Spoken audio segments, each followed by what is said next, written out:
How's it going, guys? Got a little project here of replacing the factory amplifier in this receiver, which is a realistic STA 2270. This is more of a project, not a try to salvage the machine kind of thing. I've already taken some parts from it, like you see how it has these little chrome buttons. Right here's a brown one, or not brown, but gray. Right down here we got, well, there still has a gold one, or chrome ones down here. Between two of these, I stole all of the chrome buttons off of one and replaced them with gray from a 2280. And then basically I wanted the 2280 to have all the, change it from gray to all the chrome buttons. This one here had to have one stolen, but anyways, it's just a piece of crap machine. It had an animal or something urinated in it before I got it, and I replaced tons and tons of stuff. Did some rigs, jury rigs down in here, and I used it for a year. I used it every day on my computer for a year. Basically, I get it going, and then components just fail. And I get it working again, and another component would fail. And it just got to where it was working, but as time went on, it started sounding like crap. And I'd have to say it didn't sound all that great to begin with, after getting it up and going. But anyways, so I got this idea about, putting these. I put these together about a year ago and played with them, and they worked great. Each one is 100 watts. And it was a nice little project. Didn't really have any idea what I was going to do with them, but it was just a project of assembling them and making a power supply, laying out all with this test leads and stuff, and it worked great. But well, anyway, so this thing was sitting around. I thought, well, this is originally a 65 watt per channel machine, and I figured, well, I'll put these 100 watt modules in there, and you're not going to get any more out of it, because the power supply is generally what your transformers, what your limits really are, besides the components you're driving, But I figured, it'd be a 65 watt machine, putting these modules in there. I didn't look at the specs of these, though. They run on the maximum of 45 volts. Positive, negative, and this guy is, depending on what outlet you plug it into, around 46 volts positive, negative on the rails. So it turned on, it was playing music, and one time I just turned off the speakers and exploded one of them. It also took out the speaker protect, so there's like, this thing half works and half doesn't. But so anyway, so I'm like, the whole evening I'm like going over through the thing, trying to figure out what the heck went on, how could this possibly short it out. It's OEM, here's the power wires that comes from the amp to these buttons and the headphone jack, and then goes from there to the back of the machine. There shouldn't be any reason why this would short it. And so I played around with it some more. I disconnected all of my rails. Right here's wires coming up from underneath the machine, connected to the capacitors right there, to come up and hook into here. Disconnected the channel that was burned up, and went to play around with the one that was still working. It would play music. And I even turned it way up, and I had the power meters, and I was burying the power meters. It seemed to have the same amount of power as it did, based on what the meters was reading. It didn't have a speaker hooked to it. And then I hooked up a little test speaker, just a little cheap thing I took out of a radio, and it was playing. And it was playing away, and all of a sudden, boom! It just decided to blow up again. That time I didn't switch anything. It just was playing along and decided to blow up. I think it was actually, this one was the second time around. You can kind of see, yeah. these could probably be fixed, but the drivers, you know, the transistors right here cost as much as the whole kit, so it's like, what's the point? So I got these. So the whole problem is that, you know, they cannot run anything above the 45, and I would say under the 45. I think I was at 42 volts or something like that with that toroid transformer when I was playing around with them. But anyway, I ran across another guy's channel, actually a couple channels of guys using these, and they was supplementing, doing the exact same thing as that this project is. And I didn't get the idea from them. I actually came across their videos after I seen the, I think it's with the LM or something, whatever these are called. I started looking at videos on it and seeing other guys was already doing this project. But anyway, this guy was running these things. Basically, the transformer would be 50 volts. He was putting it in a like a industrial soundboard. So I don't know what the voltage on that one. I don't know what the voltage is before it's rectified off of that. It's 30 something. Anyway, his positive and negative rails would have been around 50 volts, what he was doing with these. And so mine is currently, you know, these things rectify their own power, so I won't need these caps anymore. I'll just be coming off of the transformer going directly into these. But if these was working for him, then they should work for me, because I'm going to be less, you know, 4 to 5 volts less than what he was doing. But it is at or over the rated limit of what these things are advertised to be, which I can't remember what it was. Yeah, I got this, and this terminal was laying in the bag. It broke off. And part of it has to do with they ground the back of the units and ground all the legs off everything. I had to go around and try to push components down in further and resolder them and replace this whole terminal with a new one. But yeah, so the whole, you know, this thing was so nice when I had these in there. I mean, it was set up so clean.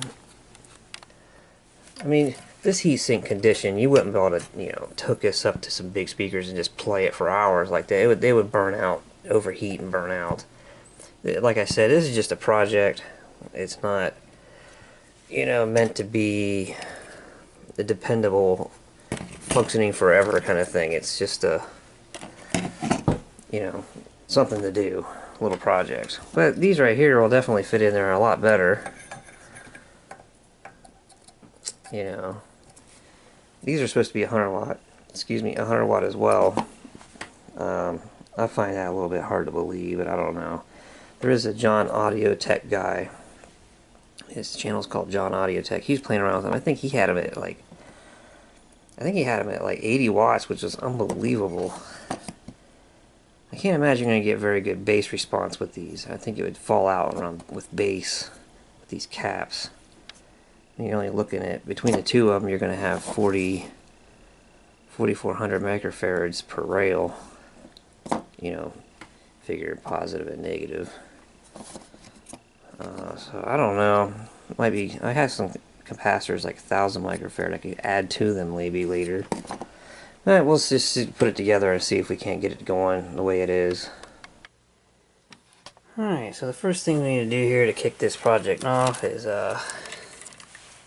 get rid of the DC lines coming from these capacitors, because I won't need them anymore, and I'll be tapping into the transformer's inputs right here.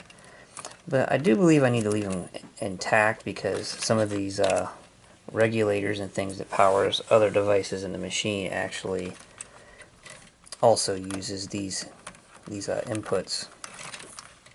So we'll be running new wires from here up to the amplifiers, and then remove these caps, and then I think I'm going to cut some more of these fins out of here, so I can, with these out of here, I'll be able to mount the amplifiers lower on this heatsink. Okay, so far things that I got done is I removed several of those fins, but I kept one in the middle. Kind of thought, well, keep one in the middle, kind of adds to the heat sink, plus I got plenty of room here to put them. And it kind of offers a little bit of shielding in a way from one channel to the other. You know, if it has any effect on it or not, but I took a grinder and kind of got, it's kind of hard to grind that smooth. I have to put a lot of heatsink compound on it to, make up the difference. Everybody else that bought these kits, it came with the insulators for them. My kit did not, and it also other people's came with the little plastic grommet that goes in the hole to insulate that. I didn't get that either. I believe I have some in a drawer somewhere. These are pads for insulators for a TO247. And let's see, they fit pretty nice. I mean, they cover the whole thing. So I'm just going to use these. And we got all the wires removed from the bottom of here. Got the caps removed. I did keep the center taps because I need the this is the same center tap ground that I need for this set. So it's got to solder wires from the transformer pegs in here. Use these center taps, which I hope they're long enough. Might be. And I removed some more amplifier components right here just to clean the board up. Don't really need them there. Don't have to worry about any clearance issues or anything. I think this will be a good heat sink for these because since they can mount so much lower on it, I'm going to mount them down here. The original transistor is mounted down here. Heat rises, so I was really concerned about having them up here because it's, heat rises and you wouldn't have as much heat sink. You do, but you don't, But I thought I'd mount them down here. The only thing is I need to drill and tap those so that they're done before I put it together because I got to hook wires to here and then be able to install it. I won't be able to get the wires on there installed. So this might turn out pretty good as long as they fall into the categories of the power, the transformer. I seen another guy doing it, so with more, a bigger transformer. So this should work as long as there's nothing wrong with these things. Alright, going through my little bags of insulators I got in here. I have some for TO3s transistors. You see, I don't know if you can see it through there. And there is a couple of those insulators in the bag, and they fit perfect. I just need to find some screws that I can fit through there and be able to screw into there. Alright, we got a mock-up of the amp kits mounted to the heatsink. Right now there's no contact grease or anything like that because I gotta unhook them, and then put this back in the machine, get the wires mocked up, things like that. Alright guys, I think we're ready to do just a power up. Right here is the output speaker terminals, right and left and ground for, so they're not hooked to nothing right now. This is just a power up to see if it, there's too much power for these things, they blow up. There's no point in going any further. We got transformer wires comes in, goes to these pegs, and then this split to go to each module. I did black and red just because it's the wires I took out of here, so not being wasteful. In all reality, they should have been the same color because they're both alternating current, but it does identify one leg and this is the other leg. Here's the input from the front of the machine going in, and here's the input from the front of the machine for that channel. Had to extend this one, so I kind of, spliced it together, taped it up, and taped it up again over top of that. I don't know. See how it goes. Fuse, instead of putting, because the fuse blew in the machine last time, it blew those amps up. So we got an automotive fuse. hooked to these leads, so hopefully it burns that out. And it's also hooked to the dim bulb. Power on the machine's already turned on, so we're just going to go to the dim bulb. Go ahead and turn that light out so we can see this light.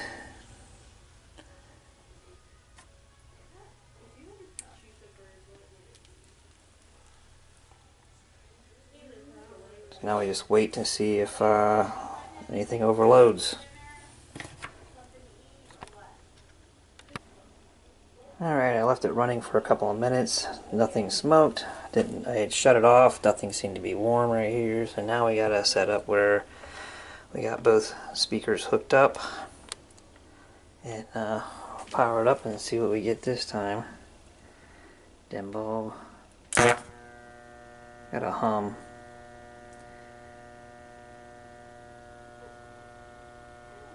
We have a hum through both channels. Alright, let's see if it plays something.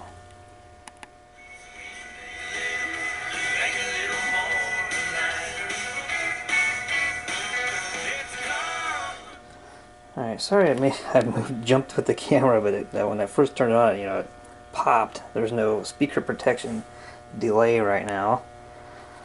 The hum. I want to see if I can move some wires around or something, see if it goes away. Alright, I've been playing with this for a while, and it goes up pretty loud. But one of the things I'm noticing is that the humming noise goes up with the volume. Like the humming noise isn't just something consistent, and then you turn the music up and it goes louder than the humming noise. The humming noise amplifies the same as the music. So I believe the humming noise is coming from the front end of the machine, and one of the things that we removed was the main filter caps. And I had theories that, because I didn't want to remove the transformer wires from this board, because I had theories that it also powered the rest of the machine. So I'm thinking that it needs those filter caps put it back in there, but something smaller like 330 microfarad or something like that. Because the front end of this machine don't use a whole lot of power, but it does need those filter caps. So I'm going to try putting those in place, see if the humming goes away. Alright, I added 1000 microfarad caps where those big filter caps used to be for the front end, and there is a very little amount of buzzing. I mean, there is, but it's no longer on the front end. Like, I can turn it on no input at all, and the noise doesn't amplify. My FM tuner.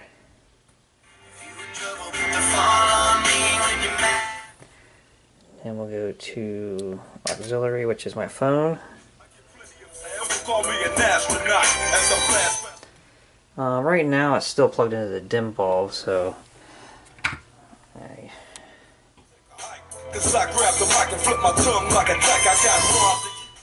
so it's limited on power, and also you can see it right here.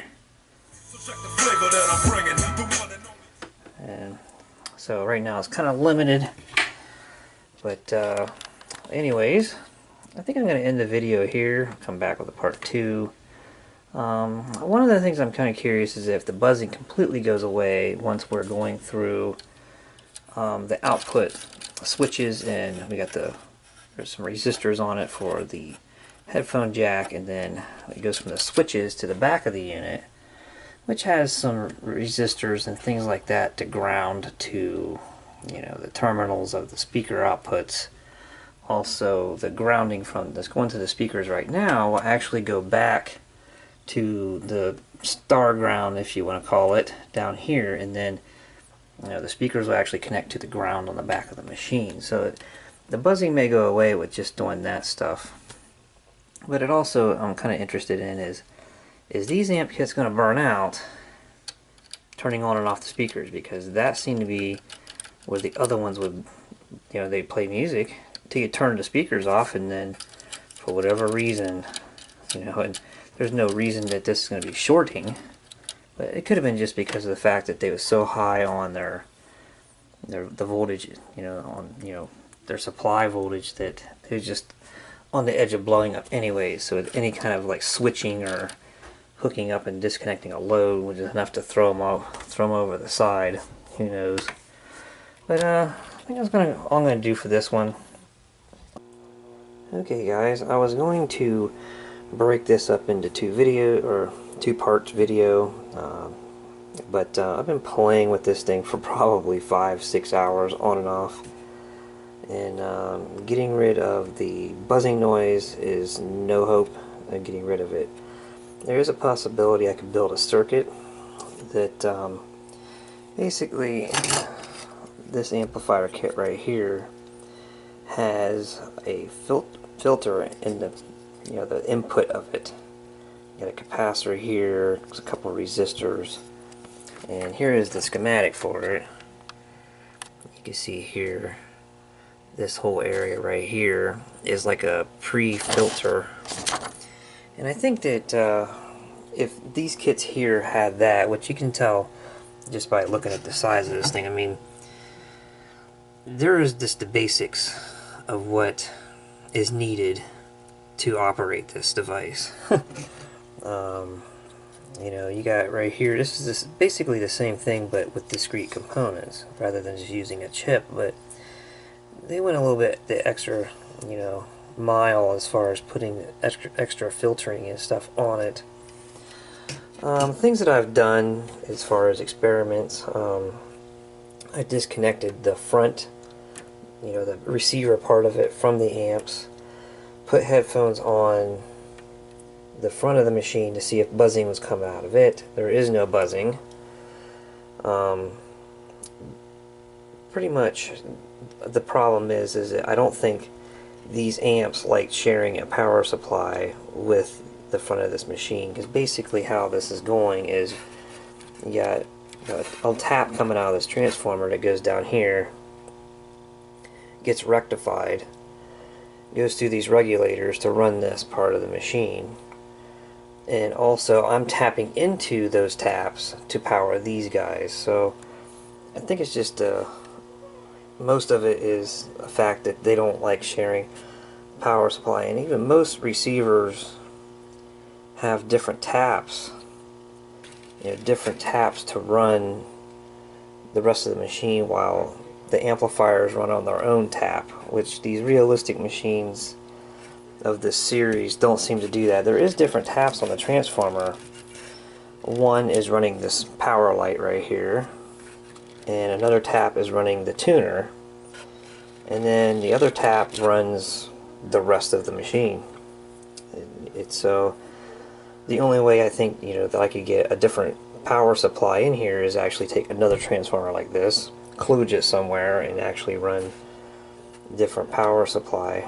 Some other experiments I've done is like using stuff like this to wrap it around things or put it between things, and it's not that. I've also tried to put isolation transformers between the amplifier and the front end of the receiver.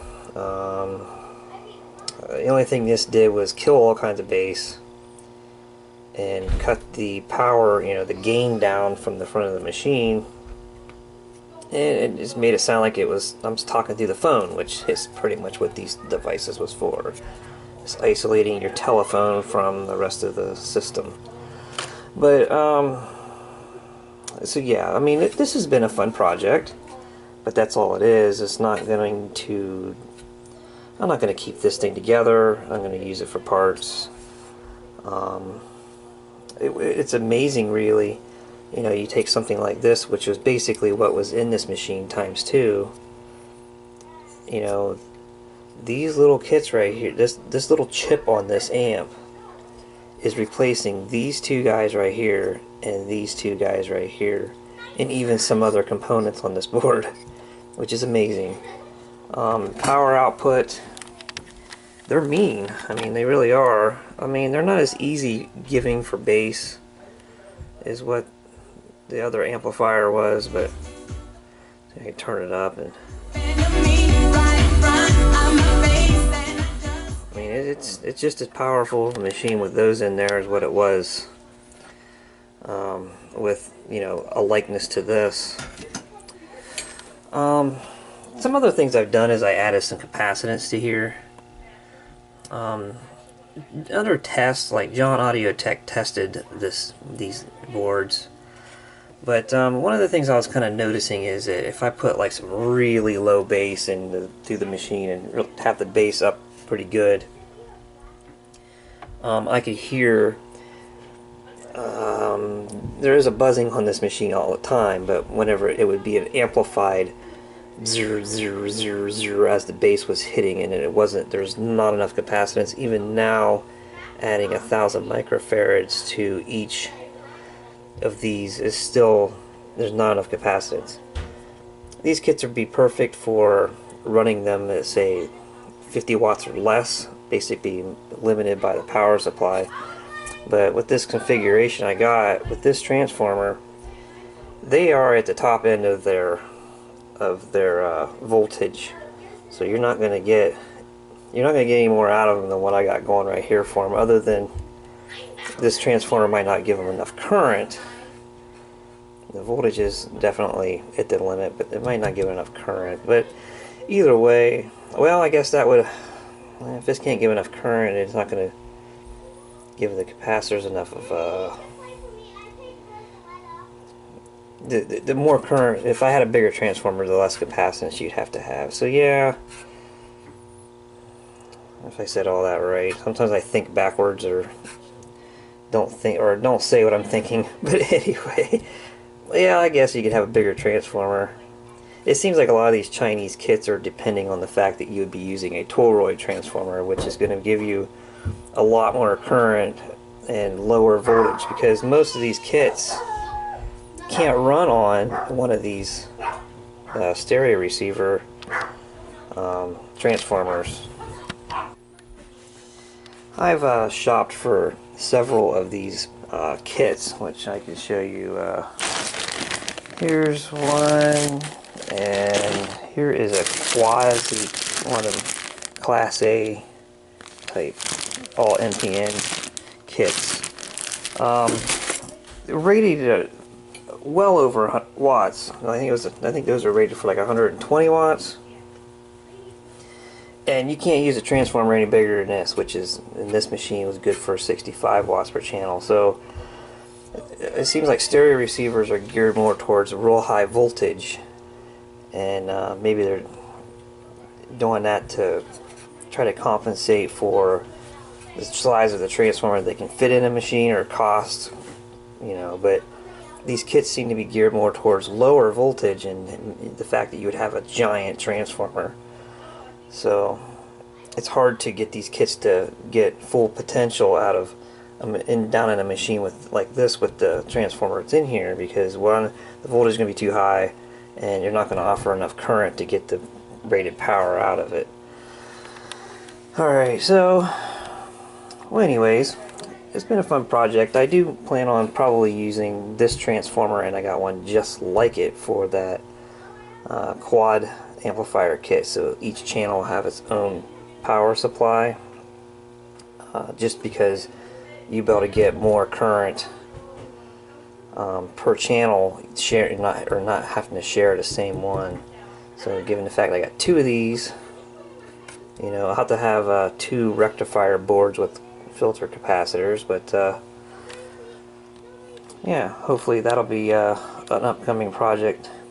So sorry about the long video. I'll catch you guys later.